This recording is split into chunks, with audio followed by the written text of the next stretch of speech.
ਅੱਜ ਅਸੀਂ ਮੌਜੂਦ ਹਾਂ ਉਕਾੜੇ। ਸਾਡੀ ਗੱਡੀ ਦੀ ਬੈਟਰੀ ਡਾਊਨ ਹੋ ਗਈ ਸੀ ਤੇ ਗੱਡੀ ਬੰਦ ਹੋ ਗਈ। ਅਸਾਂ ਫਿਰ ਹੈਲਪਲਾਈਨ ਤੇ ਕਾਲ ਕੀਤੀ। ਇਲਿਆਸ ਭਾਈ ਨਾਲ ਇਹਨਾਂ ਦੇ ਸਾਥੀ ਆਏ, ਇਹਨਾਂ ਨੇ ਸਾਡੀ ਬਹੁਤ ਹੈਲਪ ਕੀਤੀ। ਇਹ ਮੋਟਰਵੇ ਪੁਲਿਸ ਅਫੀਸਰ ਨੇ, ਅੱਲਾਹ ਪਾਕ ਇਹਨਾਂ ਨੂੰ ਖੁਸ਼ ਰੱਖੇ। ਰਾਤ ਦੇ 4 ਵਜੇ ਇਹ ਜਾਗ ਰਹੇ ਨੇ ਆਵਾਮ ਵਾਸਤੇ, ਸਾਡੇ ਵਾਸਤੇ। ਇਲਿਆਸ ਭਾਈ ਤੁਹਾਡੇ ਲਈ ਇੱਕ ਸ਼ੇਰ ਪੇਸ਼ੇ ਖਿਦਮਤ ਹੈ। ਉਹ ਸੱਜਣਾ ਨਾਲ ਵਪਾਰ ਨਾ ਕਰੀਏ, ਨਹੀਂ ਤੇ ਫੇਰ ਇਜ਼ਹਾਰ ਨਾ ਕਰੀਏ। ਸੱਜਣ ਲੱਖ ਗੁਨਾਹੀ ਹੋਵੇ, ਉਹਦੇ ਐਬ ਸ਼ੁਮਾਰ ਨਾ ਕਰੀਏ।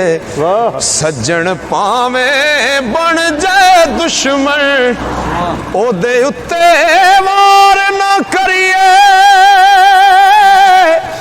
ਆਜ਼ਮ ਯਾਰ ਦੇ ਮਰਨੇ ਮਰੀਏ, ਨਹੀਂ ਤੇ ਪਹਿਲਾਂ ਹੀ ਪਿਆਰ ਨਾ ਕਰੀਏ, नहीं ते पहला ही प्यार न करे। बहुत बहुत शुक्रिया इलियास भाई तुहाडा, अल्लाह पाक तुहानू खुश रखे। आवाम दी खिदमत इस तरह ही करते रहो। जज़ाकल्लाह, जज़ाकल्लाह, बड़ी मेहरबानी।